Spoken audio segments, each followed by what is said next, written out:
ٹھیک ہے، آ جائے گا، ابھی آتا ہے، میں نے کہا، حالانکہ میرا دل خود ہول گیا تھا۔ میں گھبرایا ہوا اپنے دوست کے پاس گیا اور اسے یہ ماجرا سنایا۔ وہ بیچارہ خود شامیانے وغیرہ لگوا رہا تھا مگر فوراً ہی میرے ساتھ بھاگا۔ فکر مت کرو، مل جائے گا، سب جانتے ہیں کہ وہ شادی میں آیا ہے، جو اسے دیکھے گا وہ اسے یہاں پہنچا دے گا۔ آؤ آؤ ذرا میرے ساتھ آؤ۔ اوہو، میرے دوست کو جیسے کچھ یاد آ گیا۔ وہ گھوم کر پچھلے علاقے میں آ گیا۔ ایک میدان سا تھا جس کے دوسرے سرے پہ مکانات نظر آ رہے تھے۔ ایک مکان کے سامنے رک کر میرے دوست نے دروازے کی زنجیر بجائی اور ایک آدمی باہر نکل آیا۔ کیا بات ہے بھیا، سب ٹھیک ہے نا؟ کوئی ضرورت ہے ہماری؟ بس تیار ہو جائیں جمنا داس جی، بارات ٹھیک وقت پہ آ جائے گی۔ وہ کوئی بچہ تو نہیں آیا یہاں؟ کل پریما کے ساتھ تھا۔ بھگ! جمنا داس کچھ کہتے کہتے رک گیا۔ میں اور میرا دوست چونک کر اسے دیکھنے لگے۔ وہ جلدی سے بولا، پریما کے ساتھ صبح سے تھا، سدھاوتی کے پاس بیٹھا ہے۔ میں بلا کر لاؤں؟ کس کا چھوڑا ہے وہ؟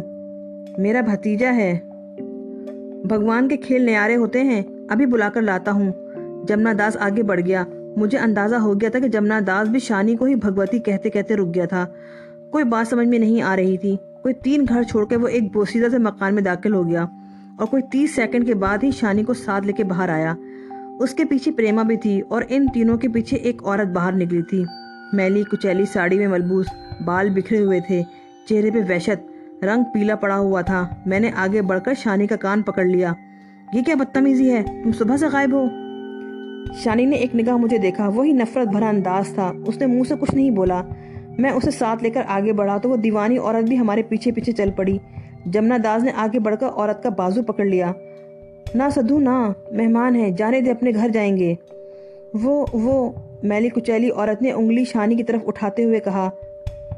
اس کے انداز میں بڑی بے بسی، بڑا پیار، بڑی حسرت تھی۔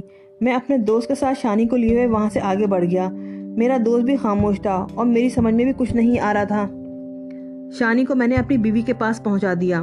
وہ راستے بھر کچھ نہیں بولا، نہ ضد کی تھی نہ مچلا تھا، لیکن اس کے انداز سے نفرت کا اظہار بدستور ہو رہا تھا جو اس کی فطرت کا ایک حصہ نظر آتی تھی۔ بارات کے ہنگامے تھے اور میں کوئی ایسا عمل نہیں کرنا چاہتا تھا جس سے یہاں کسی اور قسم کا احساس پیدا ہو۔ چنانچہ میں نے خاموشی ہی اختیار رکھی۔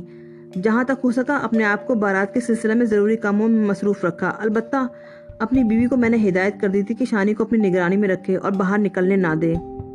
لیکن میرا دماغ تجسس سے پھٹا جا رہا تھا۔ کوئی بات جو سمجھ میں آ رہی ہو۔ بالآخر بارات آ گئی، نکاح کا وقت قریب آ گیا۔ یہ لوگ یہاں کے قدیم رہنے والے تھے، ہندو اور مسلمان سب ہی ایک دوسرے کے دکھ سکھ میں شامل ہوتے تھے۔ میں نے جمنا داس کو دیکھا۔ جمنا داس دھوتی اور کرتے میں ملبوس محفل میں موجود تھا اور مہمانوں سے گفتگو کر رہا تھا۔ دفعتاً ہی میرے ذہن میں خیال آیا کہ کیوں نہ جمنا داس سے اس کے بارے میں بات کی جائے، خاموشی سے معلومات حاصل کروں، ہو سکتا ہے کہ کچھ پتہ چل جائے۔ کرسیاں بچھی ہوئی تھیں، سارے کام خوش اسلوبی سے چل رہے تھے۔ چنانچہ میں جمنا داس کے پاس جا بیٹھا۔ وہ مجھے پہچان گیا تھا۔ میں نے اس سے کہا، اس وقت تو آپ سے بات ہی نہ ہو سکی جمنا داس جی۔ میرے دوست نے بتایا ہے کہ آپ تو ان کے بڑے پرانے پڑوسی ہیں۔ ہاں بھیا جی، جیون مرن کا ساتھ ہی رہا ہے ہمارا، ایک دوسرے کے دکھ سکھ میں شریک ہوتے رہے ہیں، بڑے اچھے لوگ ہیں یہ بھی۔ اور پھر بیٹی کی شادی تو یوں سمجھو پوری بستی کی بیٹی کی شادی ہوتی ہے۔ ہمیں افسوس ہے کہ ہم نے اس شادی میں کچھ بھی نہیں کیا۔ آپ جیسے اچھے لوگ بڑے خوش نصیبوں کو ملتے ہیں۔ سب لوگ تعریفیں کر رہے تھے آپ کی جمنا داس جی۔ ارے بھیا، ہم کیا اور ہماری اوقات کیا، بس وہ تو خود اچھے ہوتے ہیں جو دوسروں کو اچھا کہتے ہیں۔ جمنا داس جی، پریما آپ کی بیٹی ہے؟ میں نے یہاں سے سلسلہ گفتگو کا آغاز کیا۔ آپ ہی کی ہے بھیا جی، بڑی اچھی بچی ہے، میرا بیٹا تو اس سے بہت زیادہ مانوس ہو گیا ہے۔ ویسے جمنا داس جی، میری سمجھ میں یہ بات نہیں آئی کہ آپ نے میرے بیٹے کو بھگوتی کہہ کر کیسے پکارا، یہ بڑی عجیب بات ہے، میری سمجھ میں کچھ نہیں آیا۔ جمنا داس نے بڑے عجیب سی نگاہوں سے مجھے دیکھا اور پھر بے ڈھنگے انداز میں ہنسنے لگا۔ وہ بھیا جی، بس ایک ذرا سا کھیل ہے، بھگوان کا کوئی کیا کر سکتا ہے۔ مجھے اس بارے میں بتائیں گے نہیں جمنا داس جی؟ ارے ہاں، کاہے نہ۔ وہ دراصل بھیا جی تمہارا چھورا سدھاوتی کے چھورے بھگوتی داس کی شکل کا ہے، بالکل ویسا۔ بیچاری سدھاوتی ودوا تھی، برسوں سے یہاں رہتی ہے۔ اس کا پتی کارخانے میں کام کرتا تھا، بھٹی میں گر پڑا اور جیتے جی بھسم ہو گیا۔ ایک ہی چھورا تھا سدھاوتی کا جس کے ساتھ جیون بتا رہی تھی، گھروں کے کام دھندے کر کے اپنا اور اپنے بیٹے کا پیٹ پال رہی تھی کہ بیچاری کے ساتھ ایک عجیب و غریب حادثہ ہو گیا۔